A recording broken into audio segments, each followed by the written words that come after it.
우리의 삶에는 새 것으로 인하여 참 기쁘고 행복한 순간들이 주어집니다.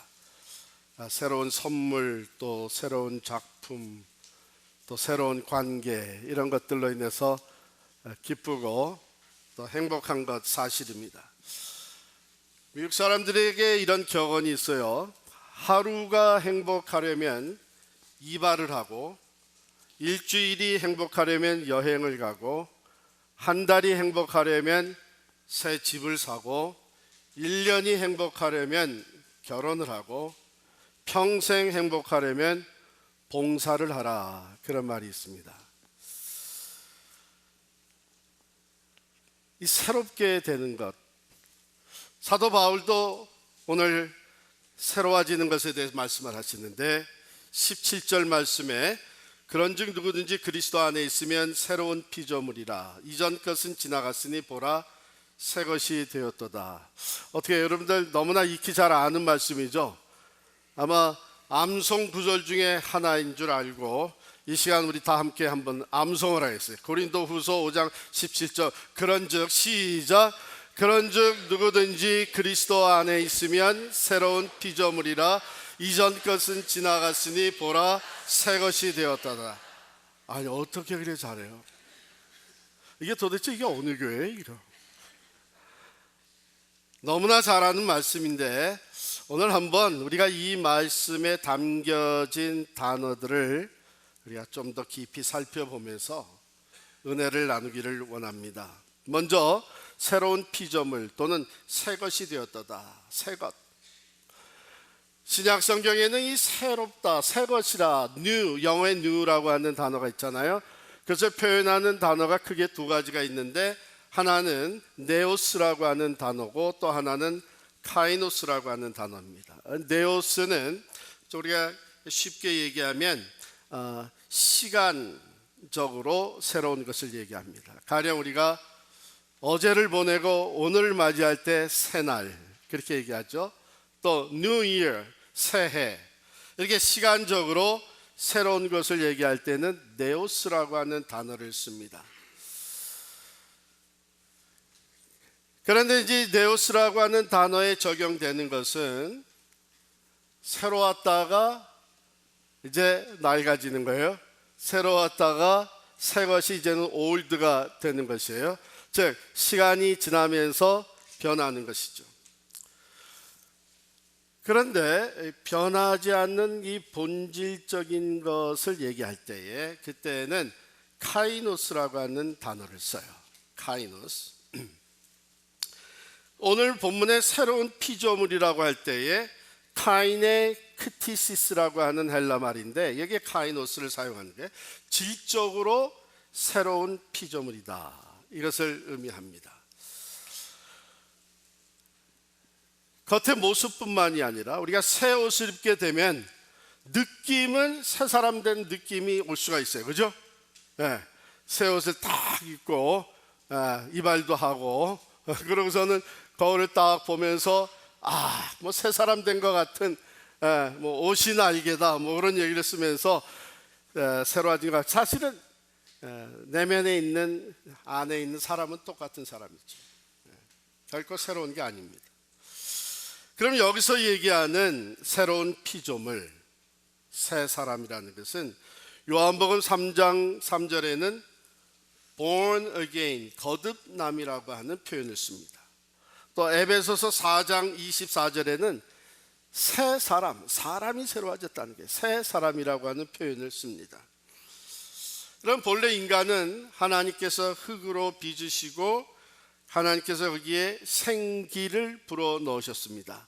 그랬더니 생명이 된지라. 즉 영을 가진 영적인 존재로 영이신 하나님과 교제하면서 영원한 생명을 누리도록 만들어진 것이 본래 인간입니다. 그런데 인간이 죄를 짓고 타락함으로 말미암아 그 하나님의 형상, 그 영적 형상이 파괴가 됐어요. 그리고 나서 죄의 지배를 받는 타락한 존재가 되고 말았습니다. 그렇기 때문에 여기 born again, 새 사람이라고 하는 것은 다시 본질적으로 하나님이 지으신 그 모습을 회복하는, 다시 태어나는 것을 의미하는데, 사망, 즉 죽음의 사람이 생명의 사람으로, 악한 영, 마귀의 지배를 받던 사람이 하나님의 지배를 받은 하나님의 사람으로, 땅에 속한 사람이 이제는 하늘에 속한 사람으로, 육의 사람이 영의 사람으로 다시 태어나는 것을 의미를 합니다. 그게 질적으로 새로워지는 것이죠. 사람이 본질적으로 변한다는 것입니다. 이게 어떻게 가능할까? 많은 분들이 사람은 변하지 않는다, 이렇게 얘기를 해요. 저는 한번 충격적인 말을 들은 적이 있습니다. 평생 목회를 하시고 은퇴하시는 목사님이 사람은 안 변한다는 거예요. 그러면 이제 평생 목회를 해 나가야 될 사람은, 저 같은 사람은 어떻게 하는 게 일찌감치 집어쳐야 되는 거 아닌가? 목회 목적이 사람이 변화되는 것을 위해서 복음을 전하고 말씀으로 가르치고 이러는 건데 사람이 안 변한대. 아마 제 생각에는 그분이 아마 목회하면서 상처를 많이 입으신 게 아닌가, 그런 생각이 듭니다. 왜? 성경은 분명히 새 사람이 된다는 거예요. 새로운 피조물이 된다는 거예요. 그럼 그게 어떻게 가능하냐? 오늘 우리 암송한 그 구절의 두 번째 프레이즈 보면 그리스도 안에 있으면 그랬어요. In Christ, 그리스도 안이라고 하는 이 표현은 사도 바울이 아주 즐겨 사용하던 표현입니다. In Christ. 이것은 무엇을 의미하는가 하면 예수 그리스도와 연합되는 것. 그리스도가 내 안에, 내가 그리스도 안에 있는 것. 그래서 그리스도께서 삶의 주인이 되시고 나는 그 그리스도와 영적으로 하나가 되어 있는 것을 얘기를 하는 거예요. 여러분들이 예수 그리스도를 구주로 고백하고 예수님을 여러분 삶에 영접해 드렸으면 지금 여러분 혼자 앉아 있는 것 같아요. 뭐 혼자는 아니지만 성도들이 많이 있죠. 여러분 혼자 있는 것 같아도 혼자가 아닙니다. 여러분 안에 그리스도가 계시고 또 여러분이 그리스도 안에 있습니다. 이런 연합된 관계, 그리스도 안에 있으면 그런 얘기죠. 잘 들으시기 바랍니다. 기독교인이 됐다는 것과 그리스도 안에 있다고 하는 것과는 다를 수가 있습니다. 물론 그게 하나인 사람도 있는데 이것이 다른 사람이 있을 수 있습니다. 기독교인이 됐다, Church member, 필그림 선교 교회의 멤버가 돼서 기독교인이 됐다고 얘기할 수 있습니다만은 그것이 그리스도 안에서 살아가는 것과는 별개의 것이 될 수 있습니다. 누구나 교인이 될 수 있습니다. 원해서 교인이 될 수 있습니다. 내가 또 교인으로서 여기저기 옮겨 다닐 수 있습니다. 그러나 그리스도와 함께 사는 삶, 그리스도 안에 있는 삶은 그런 표면적으로 드러난 멤버십을 얘기하는 것이 절대로 아닙니다. 영적으로 그리스도와 연합되어 있는 것. 제가 신학교를 졸업하고 처음 간 LA의 목회지에 청년 사역을 맡았어요. 이 청년들이 대학을 다 졸업하고 이제 전문직을 가지고 프로페셔널 라이프를 살아가고 있는 청년들이 대부분이었어요. 이 청년들이 제가 이제 신학교 가기 전에 엔지니어로 직장 생활을 했다는 것을 아니까 성경 공부를 하다가 한 번은 청년이 물어보는 거예요. 목사님, 엔지니어로 일하셨던 것이 신학교 졸업하고 목회를 하는데 어떤 도움이 됩니까? 솔직히 제가 생각해 본 적이 없어요. 근데 그 질문을 딱 받았어요. 그래서 야, 이거 뭐라고 대답해야 되나. 그래서 갑자기 생각이 나서 두 가지가 도움이 된다 그랬죠. 두 가지가 도움이 된다. 첫 번째는 내가 교회를 다니면서 엔지니어로 직장 생활을 해봤기 때문에 지금 너희들이 다 이렇게 거룩하게 나와 앉아서 예배드려 성경 공부를 하지만 주중엔 어떻게 사는지 내가 다 안다. 나도 그렇게 살았기 때문에 그러면서 그래도 미국에서 직장 생활을 해본 것이 목회에 도움이 되는 건 사실이다. 두 번째, 뭐가 도움이 되나 하면 나는 케미컬 엔지니어링, 화공학을 전공을 했는데 여러분들이 다 아는 대로 변화에는 크게 두 가지 변화가 있지 않냐. 물리적 변화가 있고 화학적 변화가 있지 않냐. 물리적 변화는 본질적인 건 그대로고 가령 H2O는 그대로고 그것이 베이퍼라이즈 돼서 수증기가 되기도 하고 얼어서 얼음이 되기도 하는데 그것을 우리가 물리적 변화고 환경 여건이 달라지면은 다시 수증기가 물이 되고 얼음이 액체가 되고 또 액체가 물이 얼음이 되는 거 아니냐. 그건 물리적 변화다. 그런데 화학적 변화는 본질적으로 변하기 때문에 다시 돌이킬 수 없는 것이고 예를 들어서 물이 변해서 포도주가 된 것은 물리적 변화가 아니라 뭐예요? 화학적 변화다. 예수 믿는 것은 물리적 변화가 아니고 화학적 변화다. 그랬더니 이 친구들이 다 박수를 치더라고요. 여러분들은 박수 안 치잖아요.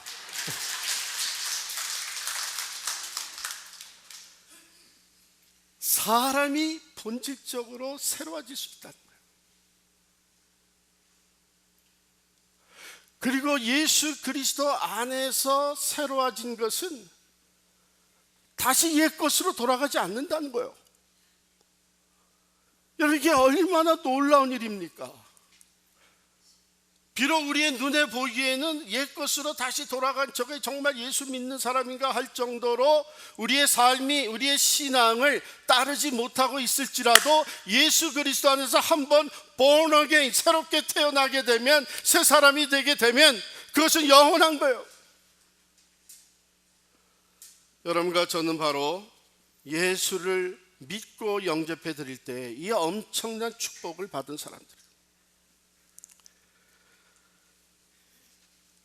바로 예수 그리스도 안에서 이 축복이, 이 구원과 영생, 본질적으로 새로워지는 변화가 우리에게 주어진 줄을 믿습니다. 그래서 그리스도 안에 있는 사람들은 거듭난 사람들, 구원받은 사람들, 곧 새로운 피조물이에요. 새 창조가 이루어진 것이죠. 그 다음에 세 번째 보면 이전 것은 지나갔으니 그랬어요. 이전 것은 지나갔으니 보라 새 것이 되었다다. 새로운 존재가 되고 새 것이 되면 이전 것은 지나간 것이고, 좀 더 구체적으로 얘기하면 이전 것은 지나가고 또 지나가야 합니다. 왜냐하면 우리가 예수님을 영접해 드리면서 영적으로 예수님과 연합해서 우리가 영으로 다시 태어난 사람이 됐어요. 그러나 아직 구원받지 못한 육체를 입고 살아가는 우리들은 계속해서 이 죄성과 갈등하며 싸우며 다시 또 옛 모습이 드러나고 욕망과 또한 욕심과 유혹에 빠지기도 하는 거예요. 그래서 이전 것은 지나갔어요. 이미 지나갔어요. 우리의 정체는 변했어요. 그런데 아직도 계속해서 지나가야 되는 옛 모습이 있기 때문에 에베소서 4장 22절부터 24절에 보면은 너희는 유혹의 욕심을 따라 썩어져가는 구습을 따르는 옛사람을 벗어버리고, 여기 옛사람을 벗어버리고는 한 번 벗어 던지고 끝나는 게 아니라 It's an ongoing process. 계속해서 벗어버리고 오직 너희 심령이 새롭게 되어 하나님을 따라 의와 진리와 거룩함으로 지으심을 받은 새 사람을 입으라. 이 새 사람을 입으라 하는 것도 한 번에 끝난 것이 아니라 진행형이에요. 계속해서 옛 것은 자꾸 자꾸 벗어버리고 자꾸 지내보내고 새 사람을 계속해서 입으라는 말씀입니다. 여러분 오해 없이 들으시기 바랍니다. 생활이 새로워졌기 때문에, 삶이 변화되어졌기 때문에, 즉 거짓말은 더 이상 안 하고 이제는 진실만을 얘기한다. 불의는 내가 결코 손을 대지 아니하고 의로운 삶을 산다. 이제는 죄를 버리고 거룩한 생활을 하기 때문에 구원받은 건 아니에요. 그것 때문에 새 사람이 된 건 절대 아니에요. 그 반대입니다. 예수 그리스도 안에서 새 사람이 됐기 때문에 새 생활이 펼쳐지기 시작을 하는 거예요. 거짓말 때문에 고통스러워하고 어떻게 해서든지 진실을 말하려고 하고, 더러운 죄는 피하고 어떻게 해서든지 거룩한 생활을 추구하고, 불의한 것과 타협하지 아니하고 이제는 하나님의 의를 따라서 진리를 따라 행하려고 하고, 이것이 새 사람이 된 결과로 나타나는 생활 변화예요.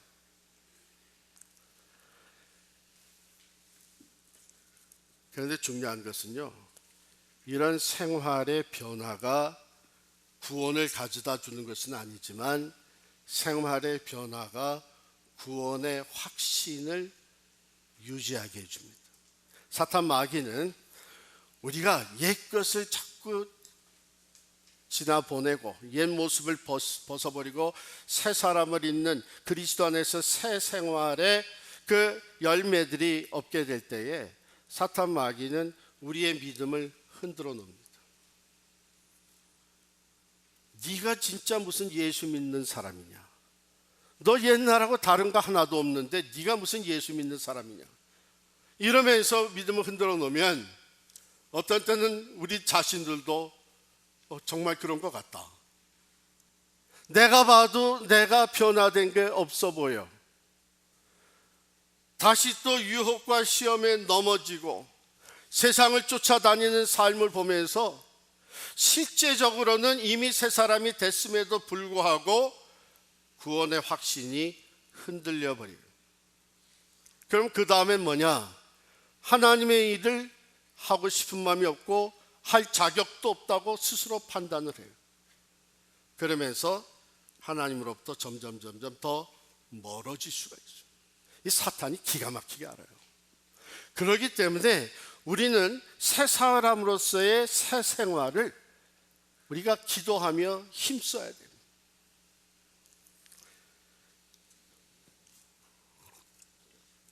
옛사람의 모습은 자꾸 벗어버리고 새 사람다운 삶을 살아가야 됩니다. 그 다음에 네 번째 보면 제일 앞에 나오는 단어지만 제가 마지막으로 다루게 됐어요. 누구든지.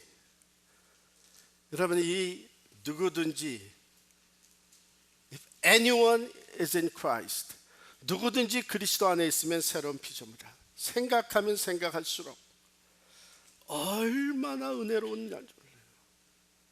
왜냐하면 우리들 종종 생각할 때에 전도해보고, 그게 가족일 수도 있고 직장 동료일 수도 있고 동창일 수도 있어요.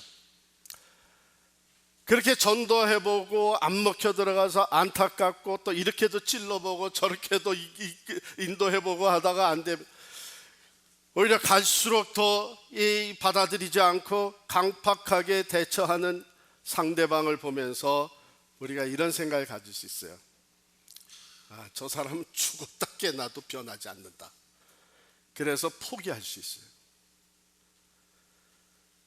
여기 누구든지라고 하는 말은 우리가 인간적으로 볼 때에 절대로 가능성이 없어 보이는 사람도 예수 그리스도를 만나면 얼마든지 변화될 수 있다는 거예요. 누구든지. 우리 필그림 교회가 개척한 지 얼마 안 돼가지고 임석근 목사님이란 분이 오셔서 간증했어요. 근데 제가 그때 벌써 거의 25년 전이니까, 개척 시절이니까 그분이 누군지 잘 모르고 다른 사람의 소개를 받았어요. 간증이 참 좋을 것 같아서. 그런데 그분이 누군지를 잘 모르기 때문에 주일 예배는 맡겨드리지 못했어요. 그냥 예배 끝나고 친교실에서 간증합시다. 그때가 한 45명 모일 때입니다. 재정을 맡은 집사님이 개척이니까 이렇게 강사가 오면은 강사비를 어떻게 드려야 되나 해가지고 저에게, 목사님 이거 오늘 강사비 얼마 하면 됩니다. 그 뭐 강사비 따로 측정하지 마시고 간증 집회 끝난 다음에 우리 다 헌금을 해서 그 헌금한 것 전부를 강사에게 드립시다. 그렇게 약속을 했어요. 그러고 나서 집회가 이어졌고 간증이 끝난 다음에 집사님이 다 헌금을 갖다가 집계를 해서 저한테 가져왔는데, 얼마를 가져왔냐면은 그 헌금이 정확하게 지금 기억은 안 나는데 9,600 얼마예요.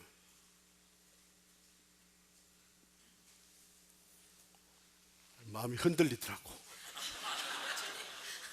이거 개척교회가 그렇게 나올 줄 몰랐잖아요. 만약에 그 재정 담당 집사님하고 사전 대화가 없었으면 제가 혼자서 성금 나오는 거 다 드리리라 생각하고 있었다면 다 못 드렸을 거예요. 근데 말을 뱉어놨잖아. 그래가지고 저는 다 드렸는데 그 중에 어떤 분은 한 분이 5,000불을 체크를 썼어요. 그걸 이렇게 다 해가지고서는 식사하면서 이제 드렸더니 본인도 깜짝 놀라는 거예요. 이걸 다 줍니까? 그래서 제가 뭐라 그랬겠어요? 어떡합니까? 다 드려야지. 너무 은혜를 받은 거예요, 우리가. 그 이민석근 목사님이란 분은 본래 정과 육범이었어요. 그분이 간증한 내용들을 지금도 저는 생생하게 기억이 나는데, 밑에서 중학교 2학년 때에 가출을 합니다. 도무지 살 수가 없어서 중학교 2학년이 가출해요. 그리고 여기저기서 여러 가지 범죄를 배워요. 그리고 그들과 함께 하면서 조직 폭력배들 사이에서 생활을 합니다. 1976년도에는 강원도에서 광부로 일하다가 광산업주와 분쟁이 일어납니다. 너 죽고 나 죽자 해가지고 이분이 다이너마이트를 몸에 두르고 그리고 사무실에서 투쟁을 합니다. 경찰들이 몰려와가지고 결국 나는 어차피 죽는다 생각을 하고 불을 붙였는데 다행히 불발이었어요. 징역 3년을 선고받습니다. 그러면서 계속 감옥을 들랑달랑 하는 거예요. 그러다가 만기 했음에도 불구하고 다시 삼청교육대로 끌려가서 교육을 받고 총 12년을 감옥 생활을 합니다. 청송보호감옥소 시절에 그 청송감옥소의 이 보호감옥소에 이제 재소자들을 위해서 군인 가족들, 즉 그 장교 부인들, 예수를 믿는 장교 부인들이 전도단을 만들어서 와서 재소자들에게 전도를 하는 거예요. 찬양도 하고 이제 떡 가져온 거 떡도 나눠주고 복음을 전하고 하는데, 자신도 거기에 맨 뒤에 앉아서 속으로 이런 얘기를 생각을 했다는 거예요. 꼴들 좋다. 너희들 남편은 맨날 우리 패고, 그리고 또 너희들은 와가지고 와이프들을 위로한다고 하고, 그러고서는 앉아있는데 빨리 끝내고 떡이나 먹자 그러고서 앉아있는데, 프로그램 마지막에 이 장교 부인들이 거기에 있는 재소자들을 한 사람씩 찾아가서 손을 붙들고 기도를 하는데 자기한테도 왔다는 거예요. 그러니까 자기 손을 붙잡고 기도하는데 자기는 뭐 기도도 따라하지 않고 있는데 갑자기 손등이 뜨거워지더래요. 자기를 위해서 기도하던 그 장교 부인의 눈물이 자기 손등에 떨어지기. 그때 자기 마음이 열리기 시작을 했고 예수를 영접하게 됩니다. 감옥에서 성경만 들이다 읽고 거기서 신학 공부를 하고 목사가 됐어요. 그리고 나와서 시작한 것이 다만 선교입니다. 담안 감옥 선교죠. 재소자들에게 복음을, 그 다음에 출소자들, 사회 적응이 안 되기 때문에 성회원이라는 걸 만들어서 출소자들에게 사랑을, 오늘날까지 이 귀한 사역을 하고 있습니다. 그때 우리가 너무나 은혜를 받았어요. 이분이 변화된 것은 사람으로는 할 수 있는 일이 아니에요. 그러나 그도, 전과 육범인 그도 예수 그리스도 안에 있을 때에 새로운 피조물이 된 줄을 믿습니다. 그런데 이 오늘 편지를 쓰고 있는 바울 자신이 또한 그에 못지않는 변화를 체험한 사람이에요.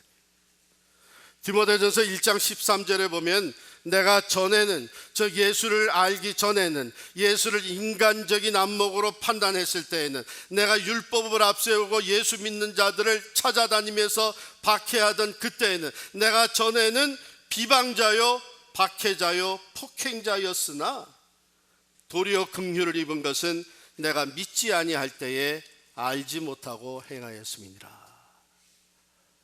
예수를 핍박하고 교회 성도들을 잡아들이던 이 바울이 다메섹 도상에서 예수님을 만나더니 새로운 사람으로 변화된, 새로운 피조물이 된 것입니다. 이것이 어떤 경유로 가능해졌는가? 그리스도 안에서 누구든지 새로운 피조물이 되는 것이 어떻게 가능해졌는가? 우리 18절 19절 함께 읽겠습니다. 18절 19절입니다. 우리 큰 소리로 읽습니다. 모든 것이 하나님께로서 났으며 그가 그리스도로 말미암아 우리를 자기와 화목하게 하시고 또 우리에게 화목하게 하는 직분을 주셨으니 곧 하나님께서 그리스도 안에 계시사 세상을 자기와 화목하게 하시며 그들의 죄를 그들에게 돌리지 아니하시고 화목하게 하는 말씀을 우리에게 부탁하셨느니라. 하나님과 인간과, 즉 하나님 에덴 동산에서부터 떨어져 나온, 하나님과 관계가 단절된 인간들과 화목하는 일이 왜 필요합니까? 왜 필요한가 하면 죄가 인간들을 하나님과 원수되게 만든 거예요. 하나님을 알지 못하고 죄 가운데 살아가는 인간들이 창조주를 인정하지도 않고 하나님의 법도를 따르지도 않을 뿐만 아니라 오히려 하나님의 창조의 질서를 깨뜨리면서 죄와 더불어 살아가는 동안에 이 만물을 창조하시고 하나님의 형상대로 인간을 만드신 하나님은 고통 가운데 그들을 바라보십니다. 이 죄가 하나님과 원수되게 만들었기 때문에 화목하게 되는 일이 반드시 필요한 것이죠. 하나님의 공의대로 그들은 에덴 동산에서 쫓겨났고 선악과를 따먹지 마라, 먹게 되면 반드시 죽으리라 명령과 경고가 있었는데 그것을 불신하고 불순종했던 아담과 하와가 죄를 범하고 하나님과의 관계가 단절되고 모든 인간은 죄 아래 태어나서 원죄뿐만 아니라 살면서 짓는 자범죄로 하나님과 원수가 된,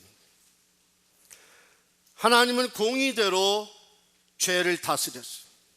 그러나 하나님은 또한 사랑이시기 때문에 죄인들을 그냥 영원한 심판과 멸망에 둘 수는 없었던 것이죠.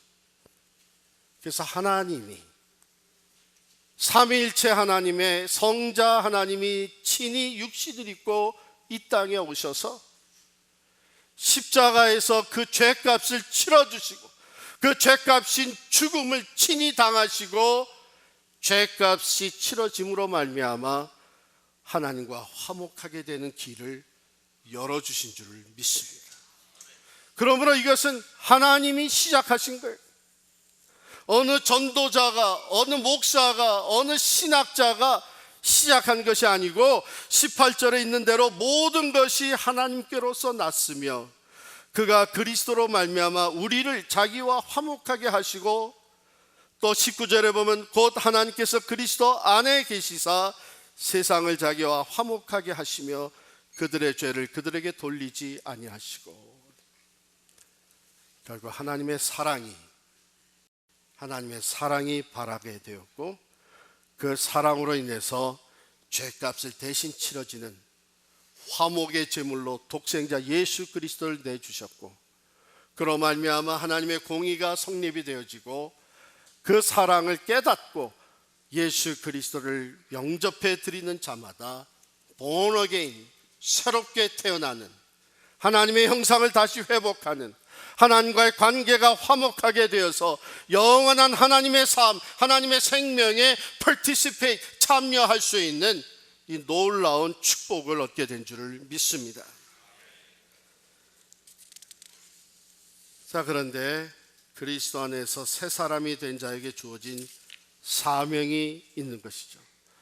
새 사람은 인생의 목표가 새로워질 수밖에 없죠.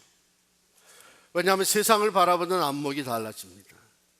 이 세상이 전부인 줄 알고 살아가던 우리들이 이 세상 너머에 영원한 하나님의 나라가 있고 영생이 주어지는 것을 깨닫게 됐습니다.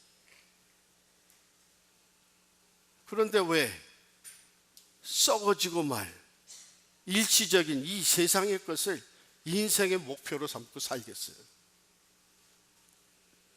그러기 때문에 우리에게는 영원에 잇대어진 새로운 삶의 목표가 주어졌는데, 그것이 바로 다른 사람들 또한 우리와 같이 이 죄 문제 해결을 받고 하나님과 화목하게 되어서 영원한 생명을 누리는 새 피조물이 될 수 있는 길을 제시하는 거예요. 전하는 거예요. 그래서 사도 바울은 오늘 18절에 이렇게 얘기합니다. 또 우리에게 화목하게 하는 직분을 주셨으니, 또 19절에 화목하게 하는 말씀을 우리에게 부탁하셨느니라. 부탁해서 우리를 보내시는 거예요. 먼저 부르셔서 화목한 관계를 이루게 하시고, 이제는 우리를 보내셔서 화목하게 하는 십자가의 도를 우리가 전파하게 하신 것입니다. 그래서 우리들은 보내심을 받은 자요, 사도 바울은 여기에 우리들이 그리스도의 사신이다. You are the ambassadors of Christ. 보냄을 받은 사신이다. 이 놀라운 축복이 예수 그리스도 안에서 우리에게 주어졌습니다. 새 사람이 되셨습니다. 새 피조물이 되셨습니다. 새로운 인생의 목표와 사명을 갖고 살게 됐습니다. 이제 여러분들에게 제가 두 가지 질문을 합니다. 먼저는, 당신은 예수 그리스도 안에서 새 사람이 되었습니까? 이 질문을 던질 수밖에 없는 게, 내가 교인이 되었기에 나도 새 사람이 되었다고 착각하는 사람들이 없지 않아 있기 때문입니다. 말씀드린 대로 예수 그리스도를 개인의 구주로 영접해 드린 사람, 그래서 성령 안에서 born again, 새롭게 태어난 사람, 당신은 그리스도 안에서 그 새 사람이 되었습니까? 그렇다면 그 다음 질문이, 예수님을 믿기 전과 예수를 믿은 후에 당신의 삶은 어떻게 달라졌습니까? 이 두 가지가 첫 번째 질문에 속하는 퀘스천들입니다. 그리고 그 다음에 하나님과 화목하게 되어 새 사람의 삶을 살게 하는 이 놀라운 그리스도의 복음을 여러분 오늘 누구에게 전하기를 원하십니까? 새 사람에게 주어진 새 사명, 어떻게 감당하시겠습니까? 혹이라도 만일 내가 새 사람이 되었다는 확신이 없는 사람은 이제 잠시 기도할 때에 하나님께 간절하게 기도하시기를 바랍니다. 나도 예수를 내 개인의 구주로 영접하여 새 사람 되기 원합니다. 나를 도와주십시오. 내가 예수 그리스도 안 새 사람 된 것은 분명한데 내 삶의 변화가 달라진 것이 별로 없다고 생각되는 사람 기도하시기 바랍니다. 이제 새 생활 할 수 있도록 성령님 도와주십시오. 새 사람이 되었지만 아직 이 화목해하는 생명의 복음을 전하지 못하고 산다면 하나님, 오늘 내가 누구에게 이 복음을 전할까요? 기도하시기 바랍니다.